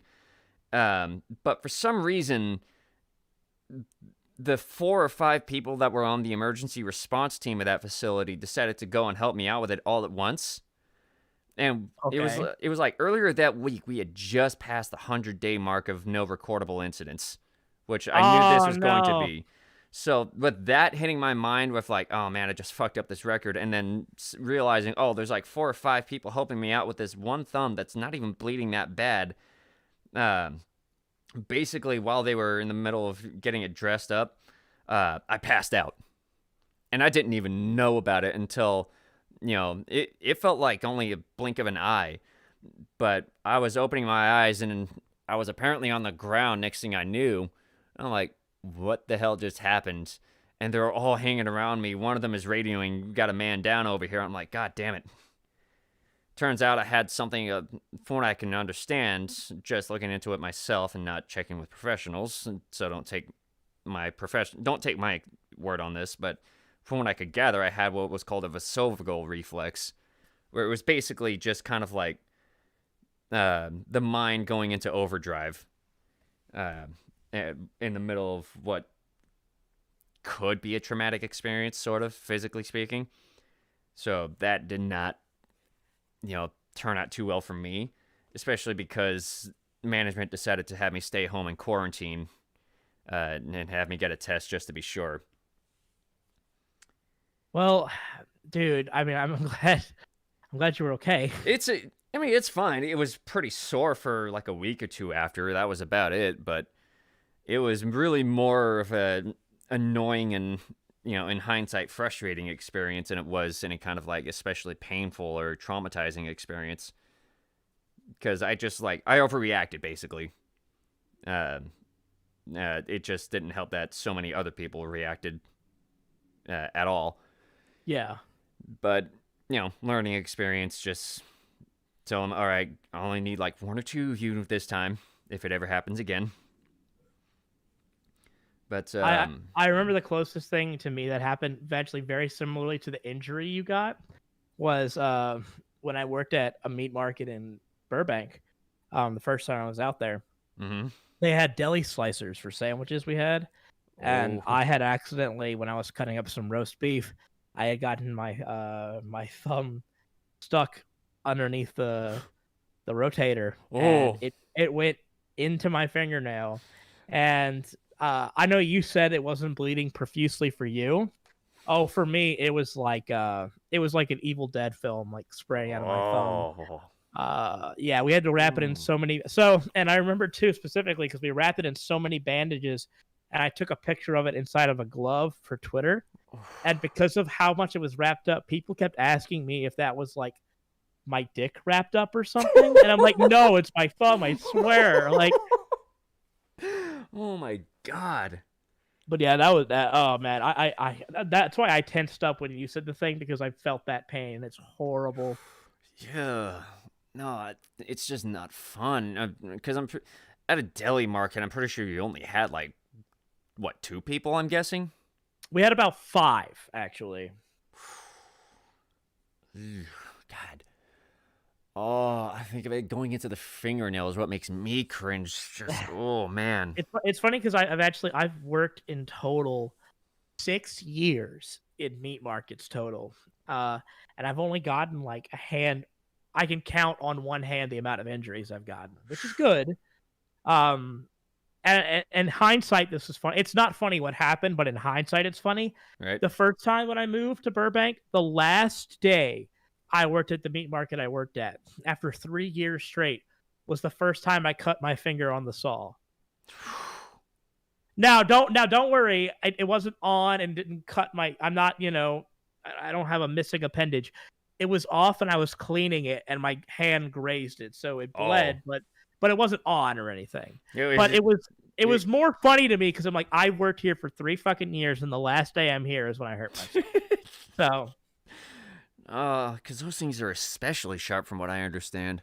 Yeah, they're basically like meat saws. They're basically band saws for wood, essentially. Because like you got to keep in mind, you have to cut through like bone and stuff with that. Yeah, okay, now it makes And sense. I don't want to gross anybody out here, and Mhm. especially like warning to anybody who might be, vegan or otherwise. But like some of the roughest stuff was like watching like whole suckling pigs be like cut in half on that thing. Did this thumb incident get the? Was this thumb incident while you were working with Hasman? Oh yeah, Whoa, how did that affect any of that production? I just didn't use the space bar for a while. Now I'm just imagining an entire I run remember on. coming home that I actually do because that was at the old apartment we were at. I remember coming home that day and Viv asked me, "What the hell happened to you?" And I'm like, "It's a long story." Because I had come home early because they sent me home early because of what happened. Because I'm like, Yeah. I can't fucking do anything else. Like my it's on my dominant hand, which was the worst part. It was on my right hand. So like I had to drive home with like my left hand, and like I was like, Mm, ugh. So all this crap. Jesus. That that does go into one other thing that I wanted to talk about. Before we get to our end here is living in homes with various other people that work on different productions, whether they're voice actors, they're animators making their own projects, as you've apparently already hit twice now, living with Vivian and with Ashley, Mhm. among other people who have their own talents. Voice actors like. I, was it that you were living with Vivian while Kellen was there, or did Kellen Mhm. live there afterward?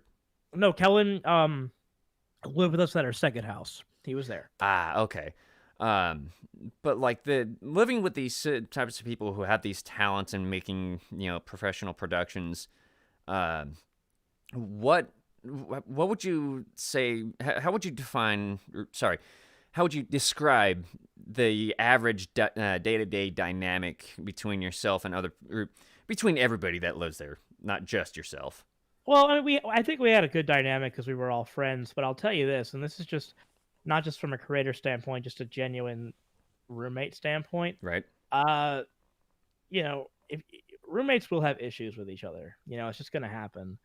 And so, you know, like in the setting we were in, like, because I had lived with them for a long time, so I didn't really, I never had any issues with anybody, but there were times where things would like come up, and they were mostly, and to be fair, it was never about creativity or anything. It was always just about like nobody's doing the fucking dishes or something like that. You know what I mean? It's like because people forget that, like people forget, and what I kind of was touching on earlier, that your favorite content creators are humans too, and they do stupid shit like not do the dishes. Right.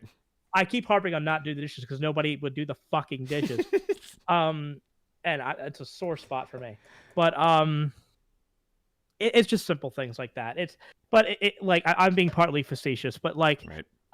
no, it was always fine. Like I got along with them. Like Amin, like I still love Viv. Amin has for a long time been one of, if not my closest friend.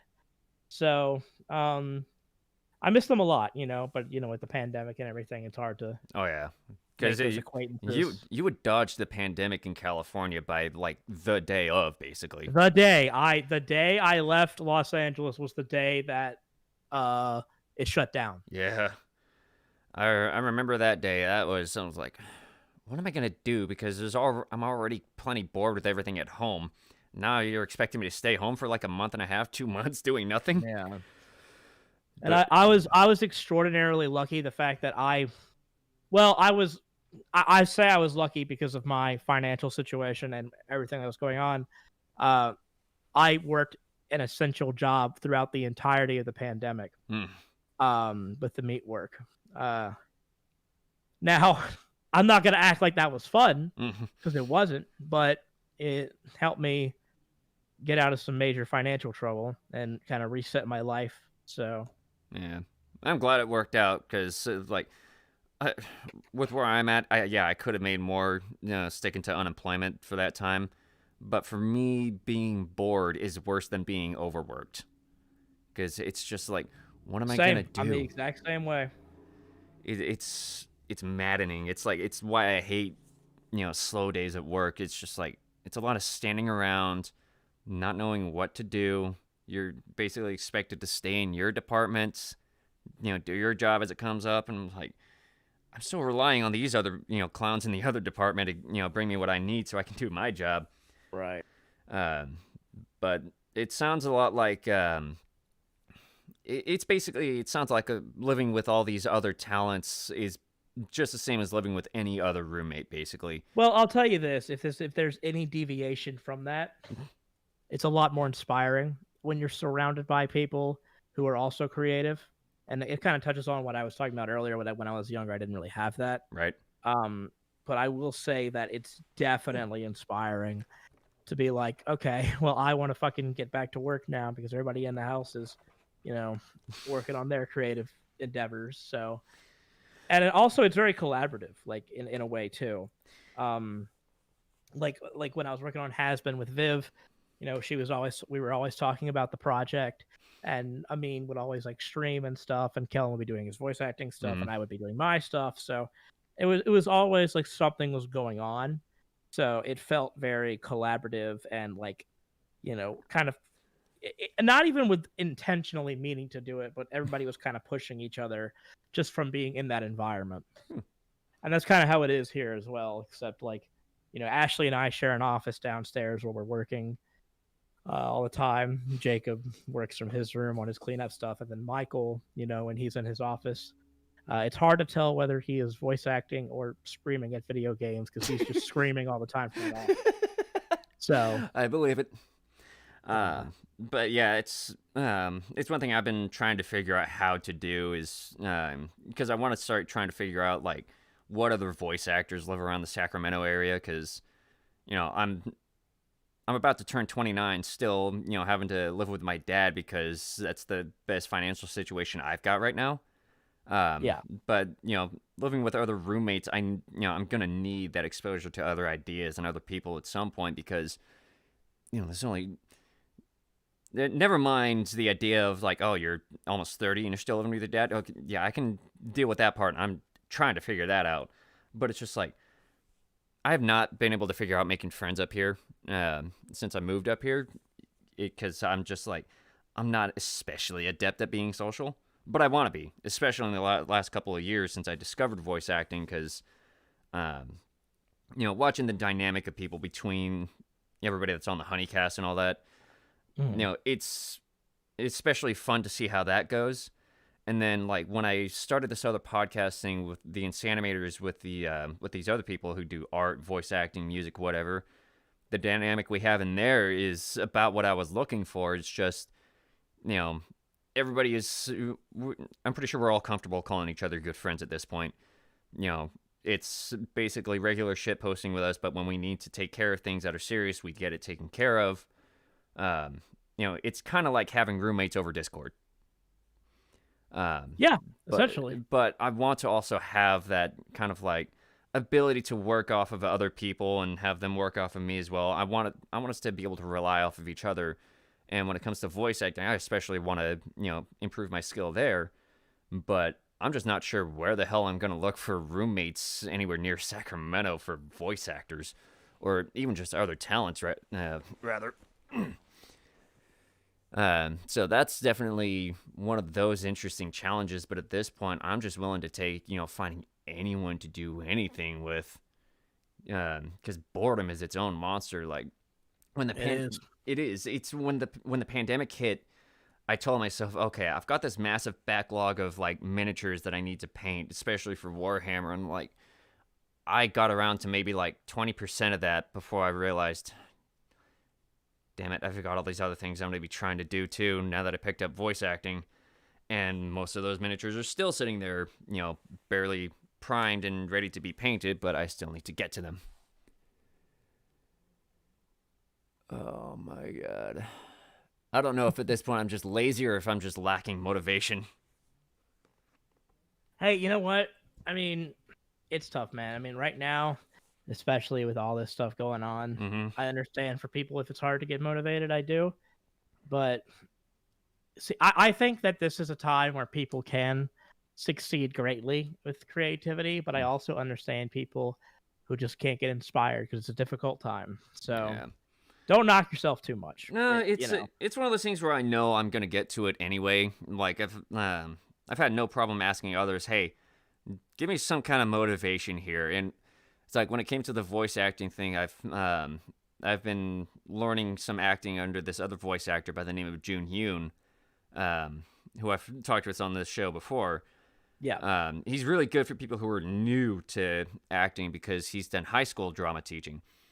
Um, but in the survey he asked for that, I basically went in there and was like, guys, I need some motivation to do something.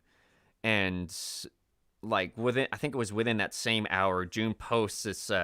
He posts casting calls that people do, and he decides, okay, I think this person might be a better fit for this voice, and he does that. So within the hour of me posting that, he posts this casting call for the Meister High thing, and he tags me that he thinks I'd be good for one of the characters, and I'm like, June, why do you never fail to deliver on this when I need you? It's good to always have somebody there. Yeah, but it's I went and asked for that help when I needed it, and that's one thing I think is important for something like like this lack of motivation thing. Don't be afraid to ask for help. It was like I mentioned before. Somebody wanted to ask their sister for help on something. Like you just ask, because if nothing else, you made the effort for it. And if they do say yes, hey, it worked out. Otherwise, you at least know you made the effort. Right. And so for this, whether it's voice acting, you're doing music or animation, art, whatever the case, podcasting, just go on and ask for help. See how they can motivate you. Like, I can probably look here in the chat for this stream, and you had talked about sarcasm before, and Mama Luigi drops in. She's like, "Wow, sarcasm? Gross." Yeah, she would say that. And I'm sitting here, I'm just like, maybe next time I'll just ask Luigi to, hit me with motivation, see where that goes. She'll say gross. Don't do it, because Nah. you don't do it, you won't. But yeah, it's definitely good to know for somebody like yourself who's done so many different things. You've made your effort for it, and it shows, because now you're in a place that's I'm assuming here you're in a place that you feel you're quite comfortable being, and you're pretty happy being at right now, at least. Yeah, currently I am very much so. A lot more than I was last year, being back at home. Mhm. But yes, I where I am right now, I am way more motivated and comfortable and happy. So And that was I a result of you putting the effort for it too. I suppose. I mean, I'm not gonna act like I said. Ashley has been gracious enough to provide me this opportunity. So a lot of that is thanks to her. I never asked for a handout or anything, No. obviously. I mean, I worked to get my position, but she did not have to give it to me. That's what I mean. Right. So, Well, it's trying to make the effort for it is what matters, and I'm pretty sure that whether you asked her for living arrangements, or she wanted you there, or I'm sure it was a mutual thing. I'm guessing, but things worked out because you communicated. You made the effort to get to where you're at. Even with the challenges that came up.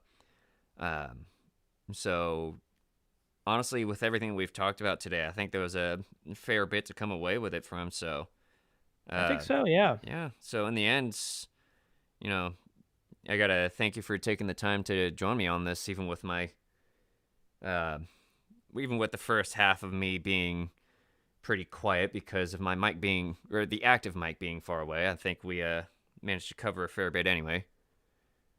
Hey, no problem, man. I appreciate you having me on. This was a lot of fun. It was. It's always good to talk with people who have had the experiences, especially with me just wanting to learn things, whether or not I pursue those fields. It's good to learn. Absolutely. Yeah. And hey, anytime, if you ever want me back, just hit me up. Will do, gladly. I'll definitely see where that goes. But otherwise, yeah, thank you again for joining. So definitely been a lot of fun. So hopefully you enjoy the rest of your day, my friends. You too, my dude. Yep. Take care, all right? Yep. But that was Dave Captiville. Thank you all for tuning in to listen to this, and I'll see you all in a couple of weeks. I'll have my next guest announced hopefully by next weekend. So stay tuned. Keep an eye on that hashtag of Gab Hominem. I'll see you around.